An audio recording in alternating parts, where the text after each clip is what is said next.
Hello and welcome to a new episode of Web Demystified. I'm Jeremy and today we're going to talk about HTML. What? Well, basically HTML is a descriptive language that allows us to tell a web browser how to handle text content. And it doesn't really make any sense, does it? Nope. Okay, we'd better get into some details.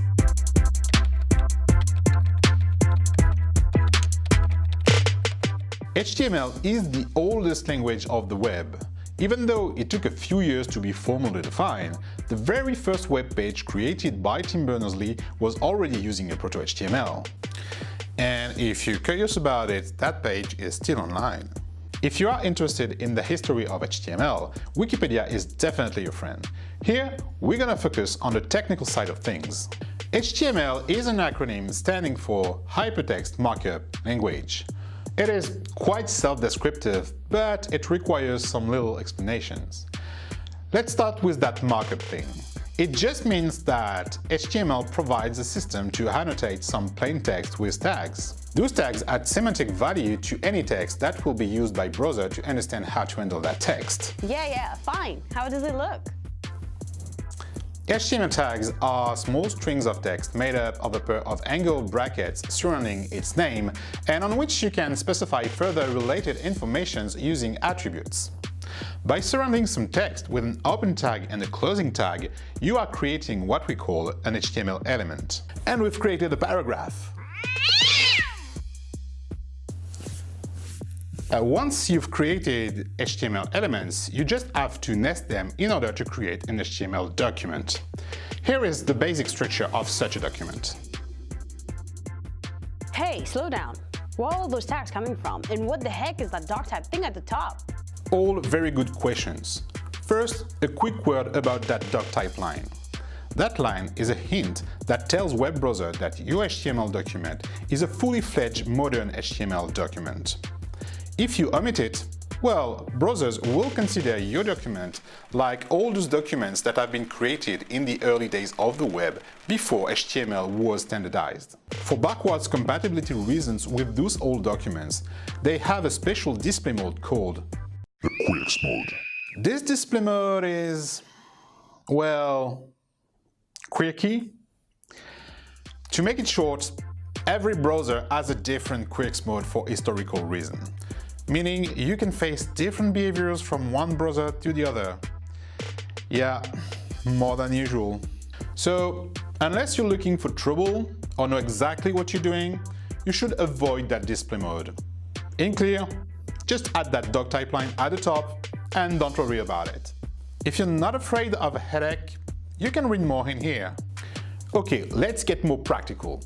What elements can you use to create your own HTML document? HTML follows rules defined by the HTML specification, which is maintained by the World Wide Web Consortium, aka W3C, an organization that will definitely have its own video. That specification defines all the expected behaviors of an HTML document, which include more than 100 elements and all the nesting constraints.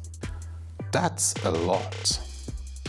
If you want to explore all the tags and their individual behaviors, I advise you not to get into the HTML specification. It's long, it's full of boring details, it's really not beginner-friendly, it's not even web developer-friendly. To be honest, it's not even friendly for the very authors. It's a highly technical document made for browser makers. Instead, I suggest you take a look at the MDN web documentation.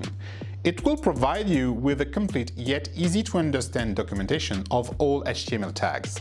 As a quick overview, there are tags for many things: document sectioning, document metadata, block text semantics, inline text semantics, image and multimedia, embedded content, scripting, forms, data tables, and many more. Yeah, that's a lot, but clearly you don't have to remember everything. I don't. To be fair, one of the cool things about HTML is how resilient it is. It means that even if you do make mistakes, it's okay. Browsers will try to do their best to display something no matter what. So I would say that at this point, You should just fiddle with HTML and have fun with it. Whoa, hold on a second. What about that hypertext thing you mentioned earlier? Yeah, right.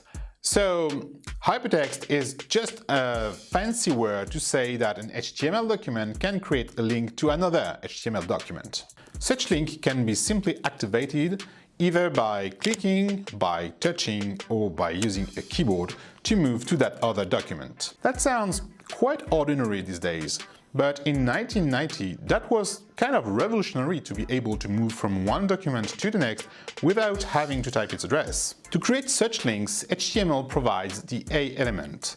You can use it like this, and it will be rendered like that. Not the blue color and the underline, which are the default look and feels for links. Now, if you click on it, your browser will load the document available at the address provided by the href attribute. And, well, that's all the knowledge you need to know to start understanding HTML. Okay, let's recap. HTML is a markup language that allows to structure a text in order to make it understandable by web browsers. That HTML markup is made of elements formed by tags put around text. All valid HTML elements and their nesting rules are defined in a specification maintained by the W3C. Yeah, it's that simple. Frankly, HTML alone is a bit dull. We definitely need something else to make it pretty. You know what? Next up, we'll talk about CSS. Thank you all for watching this video. If you want to learn more and start fiddling with HTML, I highly suggest that you have a look at the Learn section of MDN.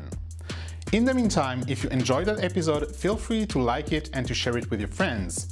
Spreading knowledge will definitely fill up your karma tank. To continue the discussion, feel free to comment down below or join me and my colleagues on Twitter. And finally, long live the open web. See you next time.